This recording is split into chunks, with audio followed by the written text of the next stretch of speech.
Al-Anwa menemani ibadahmu, juga hijrahmu.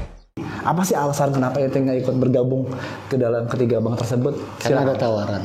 Oh, tawaran lain. Karena ada tawaran untuk tidak bergabung.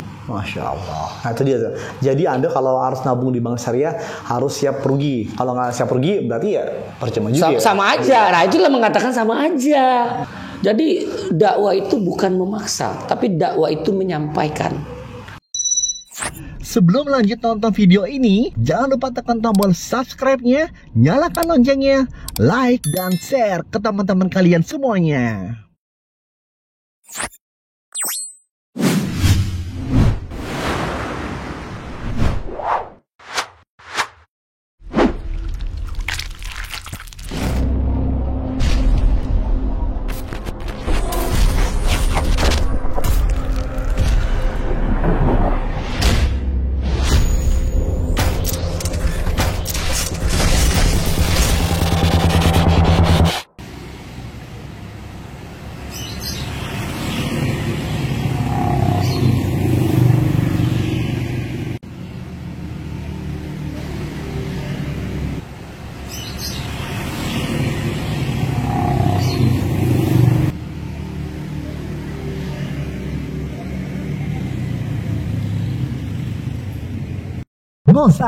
Ngobrol santai. Assalamualaikum warahmatullahi wabarakatuh. Akhirnya AMDK Al-Jambi, seorang praktisi perbankan syariah, seorang penulis buku, seorang juga pendiri founder komunitas pecinta bank syariah. Masya Allah, akhirnya datang lagi nih di acara Kismis, kisah motivasi dan inspirasi. Masya Allah. Nih pertanyaan yang pertama nih, Ani mau sama ente nih, Pak Dwi. Kan dari 3 bank nih, merger nih, BRI Syariah, terus BSM, terus juga BRI Syariah. Kok ente nggak ikut ke dalam gabung itu nih, Pak Dwi? Ada apa sih Pak Dwi? Kenapa nggak ikut bergabung dengan ketiga bank tersebut? Padahal kan ente bakatnya banyak. Memang bisa jadi PR, bisa juga jadi meyakinkan para nasabah, Pak Dwi. Apa sih alasan kenapa ente nggak ikut bergabung ke dalam ketiga bank tersebut? Karena ada tawaran. Oh, tawaran lain. Karena ada tawaran untuk tidak bergabung. Tidak bergabung. Jadi kita ngambil yang tidak bergabung. Jadi karena ada tawaran lain nih. Iya. Tapi buat masyarakat di Indonesia nih, rata-rata gini, orang kenapa sih masih beranggapan nih bank syariah itu kan dengan bank konvensional masih beranggapan tuh di luar sana mungkin ya 70% dari Sabang sampai Merauke sama aja nih gue nabung di bank konven sama di bank syariah, rata-rata begitu. Kayak saudara Ani kemarin juga sama aja fasilitasnya. Nah gimana sih ya, orang-orang stigmanya masih agak sedikit kurang meyakinkan terhadap bank syariah itu sendiri. Gimana menurut pandangan ente sendiri gimana Pak Dwi? Silakan Pak Dwi. Gua pandangin dong. Ya pandangin aja. Iya, jadi ketika ada masyarakat yang menyatakan bank konvensional sama bank syariah itu sama, ya jangan marah. Terus sama. Samanya dari sama-sama bank. Samanya adalah sama-sama bank. Apa itu? Menghimpun dana masyarakat, mengelola dana masyarakat dan menyalurkan kembali kepada masyarakat. Ini sama. Sudah itu pegawainya di bank konvensional atau bank ribawi. Anda nggak mau ngomong konven lagi, bank ribawi dengan bank syariah itu pegawainya laki-laki dan perempuan.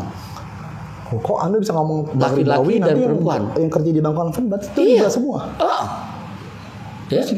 Kok belum bisa pindah ke bank syariah gimana caranya? Nanti kan mau minta jelasin kan? Ya. Makanya tadi sama, jelasin yang samanya nih dulu biar masyarakat itu tahu, sehingga dia mengatakan sama, jangan sampai orang bank syariah kecewa. Jadi ini bisa dapat pelajaran. Tadi samanya sama-sama bank, menghimpun dana masyarakat, mengelola dana masyarakat dan menyalurkan kembali. Ini sama, ya. Baik bank ribawi maupun bank syariah. Ya. Yang kedua, pegawainya, baik di bank ribawi maupun di bank syariah itu laki-laki dan perempuan. Laki-laki perempuannya ada yang paham dengan syariat Islam, ada yang tidak paham. Baik di bank ribawi maupun di bank syariah. Itu. Iya. Karena apa? Karena di sini ada orang Islam, ada orang kafir, ada orang munafik. Di bank syariah juga. Bank syariah juga ada orang munafik juga. Ada dong. Yang ketika mereka sudah menjadi pegawai bank syariah tapi masih membenci syariat Islam. Wah, jadi hati-hati Anda nih yang bekerja di bank syariah yang masih menyatakan orang munafik. Wah, bahaya. Dan antum nggak boleh menghukumin karena karakter munafik itu ada yang harusnya kita pahami. Oke. Mudah-mudahan ya kita bisa terlepas di sana. Oke. Tapi tidak bisa kita menafikan ketika itu ada dalam diri kita. Oke. Ya kan? Apa? Ketika kita bicara dusta. Oke. Nah, itu ketika bicara dusta, itu tanda salah satu karakter munafik. Ketika janji ingkar. Ya, sudah itu ketika dia diberi amanah hianat. Itu juga di bank syariah. Enggak, ini karakter munafik. Jadi itu ada pada diri kita, jangan-jangan. Iya kan? Dan banyak sekali kita kadang-kadang kalau ayat Quran yang menjelaskan kita mengatakan sesuatu ternyata yang kita katakan nggak kita kerjain. Kita ngajak orang ke bank syariah. Iya. Ya, tapi ternyata rekening kita masih di konven. Nah, itu dia. Nah, kayak gitu tuh. Nah ini iya. wajar kalau bank syariah itu tidak diminati oleh masyarakat karena praktisinya dia praktisi syariah tapi rekeningnya masih konven. Tapi antum bisa cek. Kok begitu sih ada oknum ya di masyarakat? Iya, kan padahal harusnya kita itu setelah kita memilih syariah harusnya selamat tinggal bank konvensional. Tapi kenyataannya enggak dong, enggak kayak gitu. Nah, itu yang makanya saya sampaikan. Makanya tadi antum begitu banyak masyarakat tidak percaya dengan praktisi bank syariah. Iya. Kemarin ada aja om saya aja kemarin bilang, sama aja dia, lu ngapain juga pakai bank syariah? Bank konven juga sama aja, riba dari mana kan? Itu nah, kalau itu nanti di bedanya. Kalau ini anak kasih tahu yang samanya tadi gitu kan. Ini sama dia di sini. Iya. Mereka semua kepingin dapat gaji, dapat bonus, semua sama ini. Posisi ini gitu kan. Tapi beda. Iya. Gak mungkin lah orang tua kita. Iya. Ya, bersusah payah siang malam meyakinkan penguasa pada saat itu yang sangat alergi dengan kata syariat. Iya, betul. Dengan Islam. Sangat alergi. Tapi mereka bisa meyakinkan penguasa sehingga muncul ide itu dan itu alhamdulillah dibolehkan. Walaupun masih menggunakan Undang-Undang Nomor 792, ini Undang-Undang Perbankan Ribawi. Betul. Tapi di situ boleh dia membuka bank dengan prinsip bagi hasil. Bagi hasil. Nah, ini dimulai oleh bank yang tidak pakai nama syariah. Ya. Dia hanya pakai nama muamalah, jadi bank muamalat. Itu pertama kali kan? Itu 91 ya. izin operasionalnya dan 92 operasinya. Oke. Jangan sampai ada ustadz nggak tahu tapi ngomong gitu loh. Iya. Ini ustadz ngomong katanya bank mulai tahun 2003. Udah. Salah itu. Salah. Tahun 91. 91 bank muamalat itu izinnya tuh diberikan dan operasionalnya tahun 92. Berarti tahun 91 itu pertama kali bank syariah sudah muncul di Indonesia. Tidak pakai nama syariah. Bank muamalat. Bank muamalat. Dia menggunakan Undang-Undang Nomor 7 tahun 92 dan di situ dibenarkan bank dengan prinsip bagi hasil. Dan ini membuka mata bangsa ini. Karena pada tahun 97 itu sampai di akhir periode pelaporan yaitu akhir Desember 97 semua perbankan di Indonesia bangkrut. Krismon. Ya. Kan awalnya Juni 97 itu. Oke. Jadi di akhir itu semua perbankan di Indonesia bangkrut itu sampai 98. Nah, satu-satunya bank yang tidak bangkrut walaupun modalnya tergerus gitu, ya ini bank muamalat.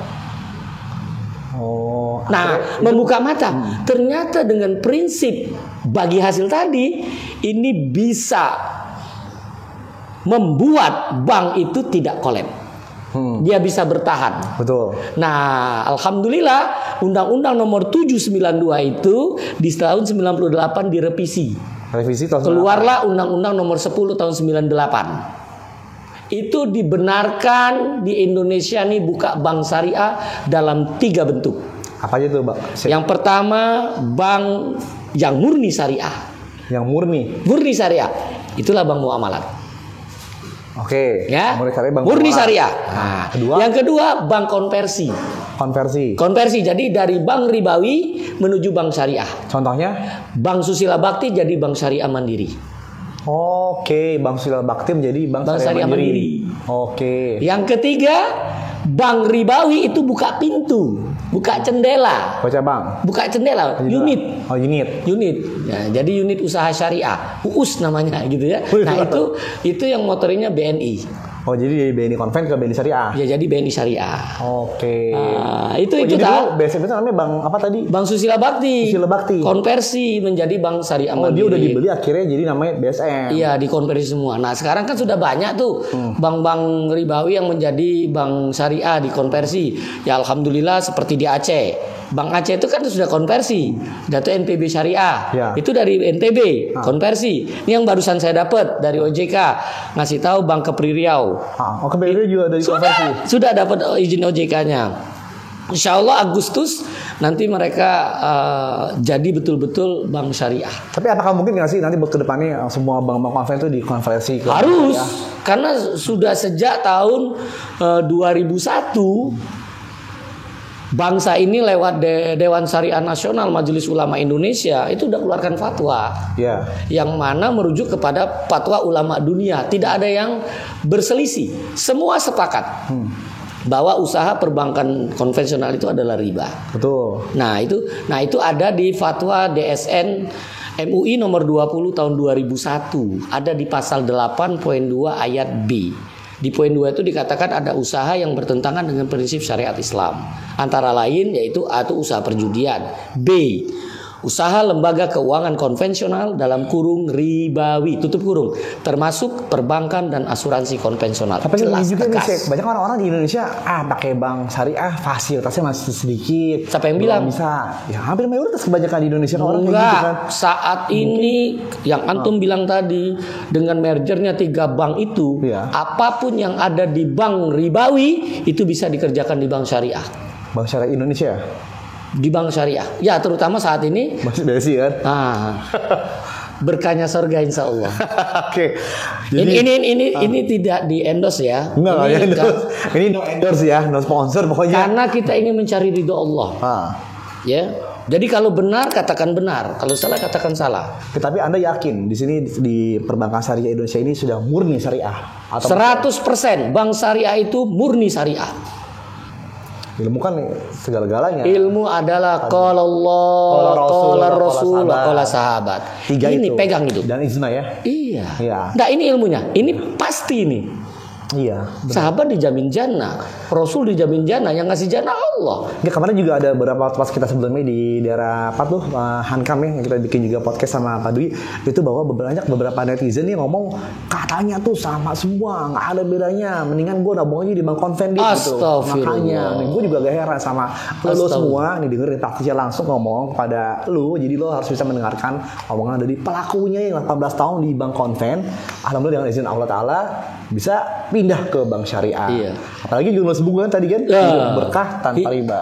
Nih lihat juga Amrik Al-Jami menulis insya Allah hidup berkah tanpa riba, hijrah dari bank ribawi ke bank syariah. Ini Anda menulis buku ini, Pak Dwi, emang sudah menganalisis semuanya atau Insya Allah. dari pengalaman Anda sendiri atau bagaimana? Pengalaman dan bertanya dengan sebagian besar para ustadz yang mumpuni dalam bidangnya. Seperti Ustaz Erwandi, Naam. Hafizahullah Ta'ala, Naam. Ustaz Muhammad Arifin Madri, Naam. Hafizahullah Ta'ala. Dan ana langsung datang ke mereka. Sama kemarin saya juga ketemu dengan beliau semua pada saklek jawabannya. Dan ana beruntung punya ustadz-ustadz yang saklek seperti itu. Dan Anda mampu melakukan. Iya betul. Tapi Jadi kan syariat agama kita itu mudah. Kalau sulit bukan dari syariat Islam. ya Makanya saya berani katakan perbankan di Indonesia yang namanya syariah itu 100% murni syariah. Baik di undang-undangnya maupun di fatwanya.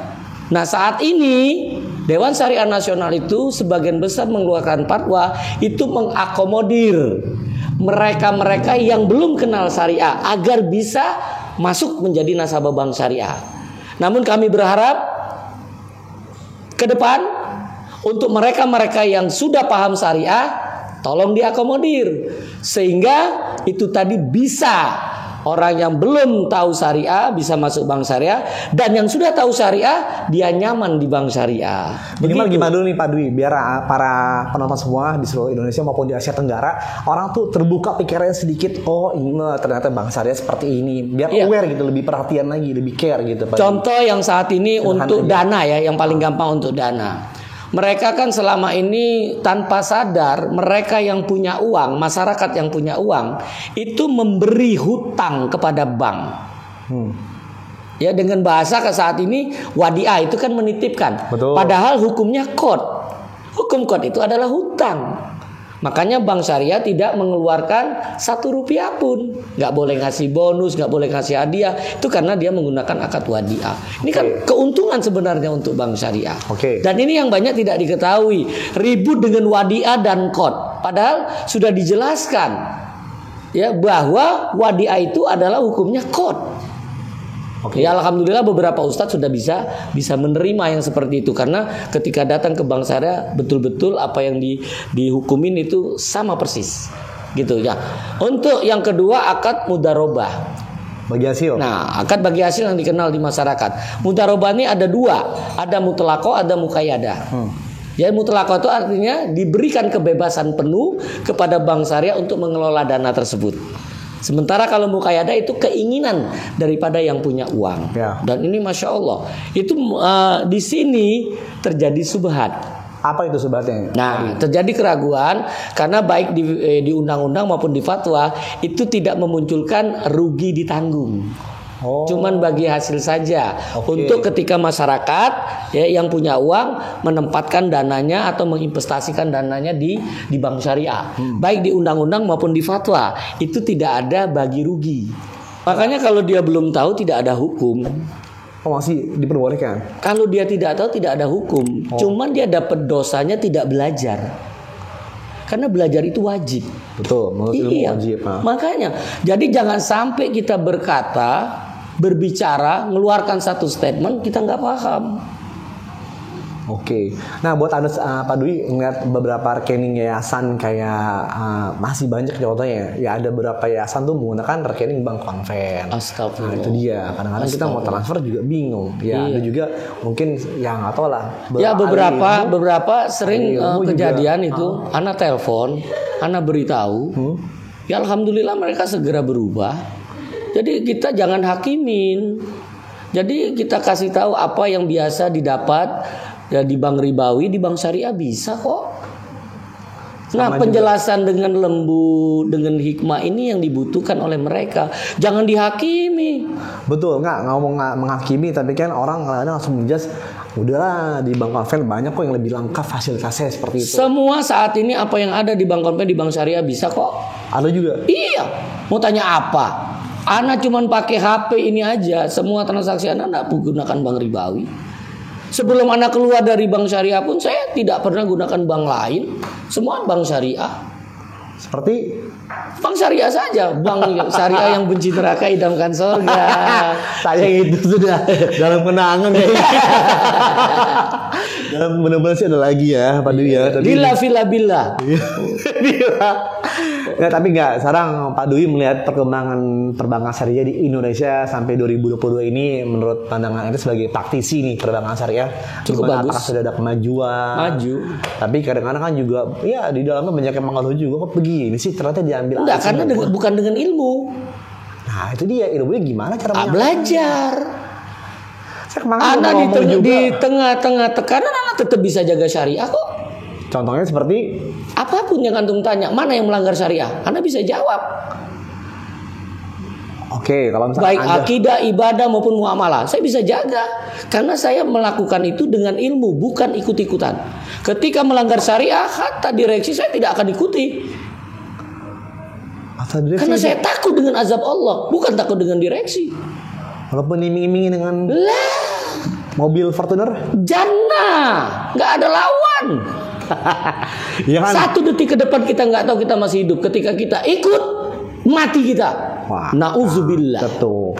Bisa jadi kita besok Makanya kesempatan saudaraku yang saat ini punya kekuasaan, punya kewenangan, takutlah dengan azab Allah. Jangan takut dengan hilangnya fasilitas. Jangan takut hilangnya kekuasaan, tapi takutlah ketika azab itu datang kepada kita. Dan itu penyesalan tiada akhir. Pakaiannya pada kok nggak kayak dulu lagi, kadang-kadang segimana? Kan yang jelas yang jadi pegawai bank syariah itu kan tidak orang Islam aja boleh. Boleh juga orang kufar. Kan tadi saya bilang mau orang Islam, orang kafir maupun orang munafik kan boleh. Ini kan muamalah. Iya betul. Tapi emang ada faktanya di Indonesia. Lu kan ada. Oh. Kan muamalah sama siapa aja boleh. Boleh. Jadi jangan dilihat di situnya, justru ketika transaksi kita terbebas daripada transaksi yang haram, itu Allah berikan hidayah agar kita apa? Dimudahkan untuk menjalankan syariat agama ini. Karena muamalah ini akan mengganggu akidah, akan mengganggu ibadah. Jadi muamalah ini faktornya. Iya, kalau ibadah, akidah tinggal istighfar, tobat langsung selesai. Setuju ya. Wa tubu ilallahi jami'an ayyuhal mu'minun la'allakum tuflihun. Bertobatlah kalian kepada Allah, hai orang, agar kamu beruntung. Cuma tobat. Tapi ketika kita muamalah, ada kezoliman di sana, harus diselesaikan itu. Ketika kita ada harus minta maaf, harus bertemu. Ini masalah besar. Tapi gini Pak Dwi, kan kebanyakan juga di marketplace kayak di Tokopedia, di Shopee, di Bukalapak, kadang-kadang kita mau mentransfer lewat bank syariah itu masih belum ada. Nah mungkin orang agak ragu, adanya di bank konven kayak gitu. Ya banyak juga kita mau mencantumkan di bank syariah, baru hari bank syariah belum terdaftar gitu. Jadi mau nggak mau si fulan mungkin ada atau oknum dia membuat bank konven mau nggak mau ketika mau belanja. Nah itu kenapa sih masih sedikit gitu? Lo kita biasanya belanja nggak pernah pakai bank konven, bisa kok. Hampir bisa belanja dan masih tetap hidup.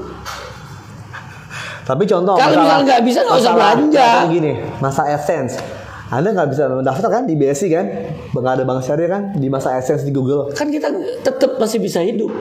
Betul. Nah, tapi itu bukan tujuan, karena kita melakukan ini bukan tujuannya itu. Tujuan kita itu mencari ridho Allah, dan bisa semua masyarakat bisa menikmati ini dan mendengar dengan benar. Ya setuju, maksud saya itu jadi kenapa sih masih dianggap dipandang sebelah mata gitu oleh masyarakat di seluruh Indonesia? Enggak, karena mereka belum tahu. Itu aja. Baik sangka aja, jangan cari jeleknya. Baik sangka karena mereka belum tahu. Iya, tapi abis ini saya yakin nih banyak nanti yang DM netizen ada komen. Gak apa-apa. Gak apa-apa. Jangan ditakutin. Enggak, maksudnya kita siap-siap untuk bisa diskusi santai dengan semuanya juga. Iya, dengan kepala dingin, dengan ilmu. Betul. Nggak usah pakai otot-ototan. Ya enggak, itu kan mereka juga pada punya ilmu juga Pak Dwi kan. Pasti mereka juga punya ilmu masing-masing. Antum juga punya. Enggak apa-apa. Dengan ustadz juga malah seneng. Iya. Karena kalau kita dialog dengan ustadz tuh nikmat banget karena dapat ilmu. Iya, setuju. Dengan dapat ilmu. Berarti Pak Dwi sendiri saat ini bahwa melihat perbankan syariah sudah cukup maju, sudah cukup pesat kemajuannya. Ya, sepanjang kita punya ilmu juga. Iya. Beberapa teman-teman saya yang sering berdiskusi dengan saya, apa yang dia minta ke bank syariah dipenuhin kok. Jadi ente ngomong itu langsung di. Iya, alhamdulillah. Ya karena kita ngomongnya ini ada di undang-undang, ini ada di fatwa. Jadi kita nggak pakai bahasa lagi, bahasa yang dipegang. Jadi kalau datang ke bank syariah, kita bawalah Undang-Undang 21 tahun 2008. Kita bawa fatwa. Iya. Pak Heri Gunardi ya. Iya. Kita ngomong bertiga langsung ya. Gak ada masalah. Tuh, denger tuh. Nanti kita langsung coba ngomong lah, datang kita atur juga. Kemarin saya udah coba ngomong ke Asprinya juga. Tapi beliau katanya si Pak Gunawan, Pak Gunardi. Kan saya udah ngomong juga ke Pak Bang Adi Muhammad Karim. Sampai ini dit ngomong langsung ke Pak Heri. Udah nanti deh. Tapi mungkin kan ente yang lebih paham dengan ilmunya. Nanti ya gimana lah. Ya antum yang ngejar-ngejar, yang nanya-nanya gitu kan. Syariah nanti ya saya sebagai hostnya ya minimal bisa kebuka pandangan para direksi ini. Ya Masya Allah. Bank Syariah di Indonesia. Ini kan bank yang paling besar saat ini. 3 bank merger kan? Enggak, sekarang 7, termasuk nomor 7 bank besar di Indonesia, dan insya Allah dia bisa masuk ke nomor 5. Itu target mereka loh. Berarti 5 besar masih di bank konven semua, bank ribawi semua. Nah, kok itu masih gimana caranya? Lah ya itu dia, makanya ini momentum. Ini momentum bulan Muharram nanti itu kan bulannya hijrah. Oh iya. Jadi antum kalau misalnya dialog, diskusi dengan teman-teman antum yang antum sering wawancarain gitu kan, lihat kisah hijrah. Nah kalau hijrahnya itu dia dapat rumah, dapat mobil, ya apa selalu iming-imingnya dunia, itu belum hijrah. Hijrah itu ketika? Hijrah itu adalah hidayah Islam jika rujukannya Al-Quran hadis? Waduh, gue suruh mikir lagi nih. Hijrah. Belum nyiapin kata-katanya gue. Hidayah Islam jika rujukannya Al-Quran hadis. Nah, artinya ketika orang hijrah, dia makin dekat dengan Allah. Dia makin dekat dengan Al-Quran. Dia makin dekat dengan para ulama. Ini hijrah yang benar. Dia menjaga waktu sholat. Jadi bukan itu nanti dapat rumah, dapat mobil tuh ikutan. Bisnis ikutan. Betul. Oke, kalau gitu jadi buat para netizen nih denger kata Pak AMDK Al-Jambi yang sudah melalang buana mungkin dari Sabang sampai Merauke ya, gitu ya. Sampai luar. Sampai bicara ke Asia Tenggara pernah juga. Ya. Tapi ada nggak pengalaman ente yang sudah meyakinkan nih taruhlah customer nasabah, tapi dia kayak batu banget nih, di customer susah banget gitu. Ada nggak, pernah nggak mengalami 18 tahun di Bank Syariah? Pernah nggak mengalami seperti itu? Karena saya nggak pernah maksa, karena di dalam Quran itu la ikraha fiddin, tidak ada paksaan. Masya Allah. Jadi alhamdulillahnya untuk menyampaikan. Hari ini nggak diterima, alhamdulillah. Tahu-tahu besok dia datang gitu kan, tersadarkan gitu. Jadi dakwah itu bukan memaksa, tapi dakwah itu menyampaikan dengan hikmah dan contoh. Jadi ketika kita ngomong ini nggak boleh, kita jangan melakukan. Ini kita ngajak ke Bank Syariah, rekening kita konven. Gimana orang mau percaya? Enggak, kalau gue udah Bank Syariah, kalau udah Bank semua. Bawa itu dompet tuh. Dompet bawa saya. Ada Bank Muamalat, ada BSI itu. Iya, supaya syariah. Keren ya. Tapi nggak maksud, ini pasti nih Pak Dwi. Kadang-kadang teman pasti. Lihat, apa itu pasti? Pasti bisa. Harus gitu. Apa itu pasti? Pasti itu pedoman Islam. Nah, mengarang juga. Loh, jadi gua ngarang. Jadi pasti itu pedomani Al-Quran Sunnah. Terus istiqomah. Waduh, ini udah menyiapkan dulu kan sih nih. Udah menyiapkan soalnya. Ya. Bisa? Oke, insya Allah. Apa itu bisa? Bicara Islam, syariat, aturannya. Aturannya. Oh iya, aturannya. Jadi itu baru bisa. Iya. Bisa yang kedua, bicara iman, syariah, amalnya. Oke, nah jadi sebelum nanti kita ngobrol dengan anaknya Pak Dwi nih, Rio juga nanti kita ajak ngobrol bertiga ya di sini ya. Yang ketiga, apa itu?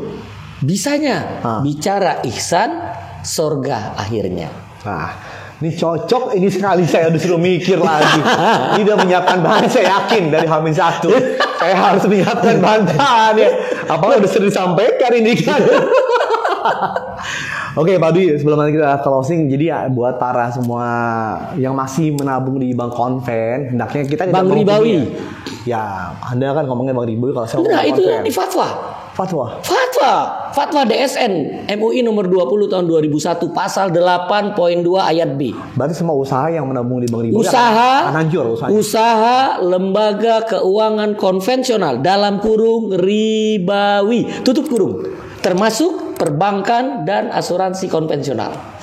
Ini Masya Allah. Jadi bukan omongan saya. Antum buka di buku ini, ada di lampiran. Ini di buku ini ada masukin di lampiran di Fatwa DSN nomor 20 tahun 2001. Ini kalau mau beli buku ini, ke nomor adminnya berapa nih? Pak Dwi, hafal nggak? Berapa yuk? 0822 10 8484 46. Nanti gue cantumkan di bawah sini ya. Nanti langsung aja lo order nih bukunya penulisnya AMDK Abu Muhammad Dionok Hussein Al-Jambi. Bukan. Apa tuh? AMDK itu AMDK itu amalnya mengajak ditutupnya konvensional. AL amal lainnya. Jambi, jangan antum menolak bank Islam. Jambi, jangan antum. Anda meninggalkan bank Islam. Wah, ini iya kan? Bikin harus cepat nih. Itu enak. Oke Pak Dwi, jadi sebelum closing silakan Pak Dwi memberikan satu statement kepada para masyarakat di seluruh Indonesia yang saat ini sampai detik ini masih rekeningnya di Bank Ribawi. Silakan. Toyib, sahabat Adi Oto ya, jazakallah khair atas pertemuan ini. Beliau ingin meminta nasihat, dan ana bukan pemberi nasihat tapi ingin menyampaikan kepada antum, bila hari ini antum sekalian masih mempunyai rekening di perbankan riba, Ana hanya meminta. Mudah-mudahan ini menjadi wasilah kita untuk dipertemukan Allah di jannah. Tutup segera rekening antum yang ada di perbankan riba. Karena 1 detik ke depan kita tidak ada yang tahu. Apakah Anda masih hidup? Apakah Anda masih bernyawa? Apakah Anda masih bisa bertobat kepada Allah? Kita nggak ada yang tahu. Jangan sampai uang yang sedikit menjadi penyesalan yang tiada akhir. Insya Allah hidup berkah tanpa riba. Oke, kita ketemu lagi di episode berikutnya di acara Kismis. Wassalamualaikum warahmatullahi wabarakatuh.